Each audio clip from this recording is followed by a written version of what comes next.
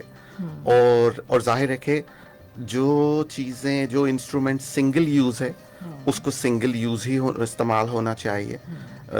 جیسے بلیڈز وغیرہ ہوتے ہیں, ایک آدمی کے بلیڈ جو ہے وہ دوسرے آدمی کے اوپر یوز نہیں ہو.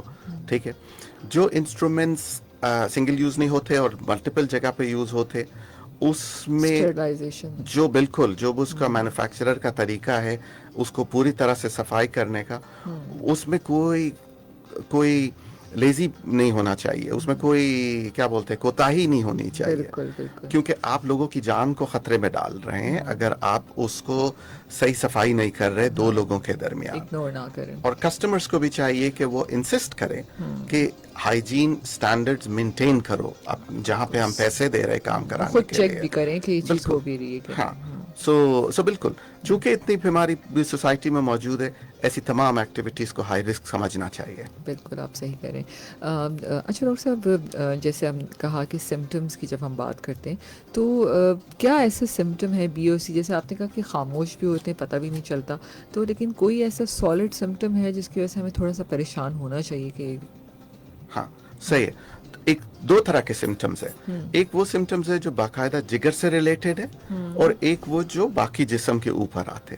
جگر سے ریلیٹڈ جو سمٹمز ہے اس میں سب سے پہلے جانڈس, یعنی آنکھوں کا پیلا ہو جانا, سکن کا پیلا ہو جانا, اور جس کو ہم شاید پیلیا بھی کہتے ہیں, یرکان بھی کہتے ہیں. اور مختلف الفاظ موجود ہیں جو میں پاکستان میں سنتا ہوں, کالا یرکان, پیلا یرکان, یہ وہ اس طرح کی لوگوں نے اپنی اپنی انڈرسٹینڈنگ اور سمجھ بنائی بھی ہے. لیکن علامت جانڈس کا مطلب یا پیلیا کا مطلب یہ ہے کہ آنکھوں کے سفید ایریا جو ہوتا ہے اس کا پیلا ہو جانا یا سکن کا پیلا ہو جانا. اور یہ ایک بات ہوئی. دوسرے پھر علامات میں بھوک کا کم ہو جانا, جسم میں درد ہونا, مسل پینز, ایکس, اور تھکن زیادہ ہو جانا. جب یہ بیماری بڑھ جاتی ہے تو پھر اس کی بڑی علامات شروع ہو جاتی ہیں, جس میں پیٹ میں پانی کا بھر جانا, ٹخنوں میں پانی بھر کے ان کی سویلنگ ہو جانا, بہت زیادہ غنودگی ہو جانا, کنفیوژن ہو جانا, پہچان نہیں رہے اپنے لوگوں کو. یہ اس کی سیریس علامات ہے جب جگر فیل ہو رہا ہے. بلیڈنگ کا ہو جانا. لیکن خاموشی میں کبھی کبھی, خاموش کا مطلب یہی کہ بہت زیادہ علامات نہیں ہے, مطلب نیند بھی آ رہی ہو تو لوگ سمجھتے ہیں کہ یار زیادہ آ رہی تو موسم ایسا ہوگا. کچھ لوگ ہوتے ہیں جن کو کہتے ہیں ہمیں بہت نیند آ رہی ہے آج کل. ہاں, وہ جب نیند والی سچویشن ہوتی ہے, ہے. ہاں صرف ایسے ہی تھکاوٹ نہیں, لیکن یہ کہ وہ ضرورت سے زیادہ, یعنی جگانے پہ بھی نہیں جاگ رہے, اور دن رات کا بھی ٹائم چینج ہو گیا ہے, اس طرح کی وہ سچویشن ہے, وہ جگر کے فیلئر میں بہت بالکل ہو سکتی ہے. ویسے بہت زیادہ علامات نہیں ہوتی. پھر ٹیسٹنگ, لیور فنکشن ٹیسٹس کے جو انزائمز ہوتے ہیں لیور کے, ایل ایف ٹی جس کو عام زبان میں بولتے ہیں, وہ ایل ایف ٹیز کا تھوڑا سا اب نارمل ہونا, جس کے اوپر پک کرنا چاہیے کہ ہیپیٹائٹس کے ٹیسٹ ہونے چاہیے اگر وہ ایل ایف ٹی ٹھیک نہیں آ رہے ہیں. تو سب سے پہلی یہ اسکریننگ تو یہ بھی کہ جو لوگ ڈاکٹر کے پاس جائیں, ان میں جب ڈاکٹر ان سے بات چیت کرے تو یہ اندازہ کرے کہ کیا ان لوگوں کے ہیپیٹائٹس کے ٹیسٹ ہونے چاہیے. میرے خیال میں تو جتنی پھیلی بھی بیماری ہے سب کے ہونے چاہیے.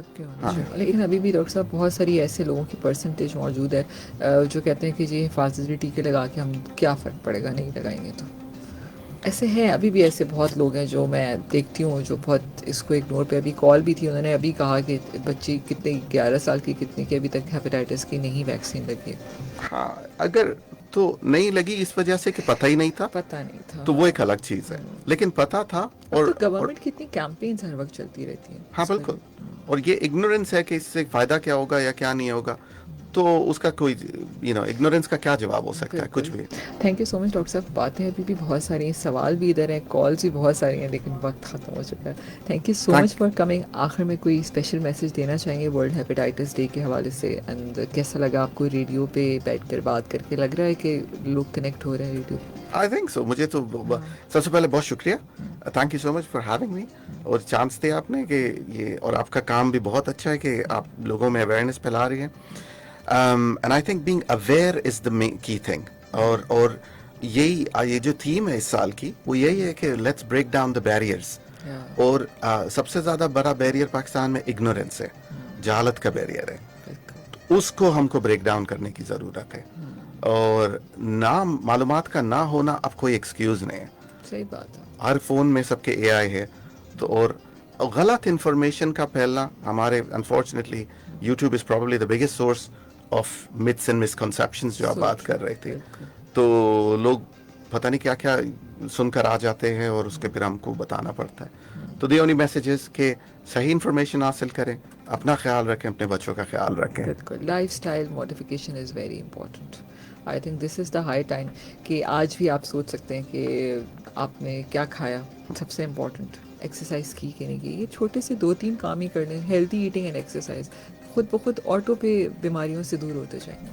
بالکل ٹھیک ہے. اور ساتھ ساتھ زندگی میں کہتی ہوں ڈاکٹر صاحب, جب آپ کے پاس بیماریاں ہوتی ہیں نا, تو انزائٹی, ڈپریشن کے بارے ایلیمنٹ بھی کنیکٹ ہوتے چلے جاتے ہیں. بالکل ٹھیک ہے. اور پھر یہ بھی آپ کے سارے آرگنس کو ڈسٹرب کر رہے ہوتے ہیں, لیکن ہم نہیں سوچتے ان سب چیزوں کے بارے میں. بہت ساری اور باتیں کنیکٹڈ ہیں, لیکن انشاءاللہ پھر ڈاکٹر صاحب کسی اور شو میں اس پہ اور ڈسکشن ضرور کریں گے. خبروں کا وقفہ بھی ہو گیا ہے, اور پھر آپ نے کہیں نہیں جانا ہے. آپ سب جو سن رہے ہیں میرا شو, ابھی ہم اورل ہائیجین پہ بات کریں گے. لیاقت نیشنل ہاسپٹل کی ڈاکٹر ہوں گی ہمارے ساتھ ہی رہیے. Stay tuned with us.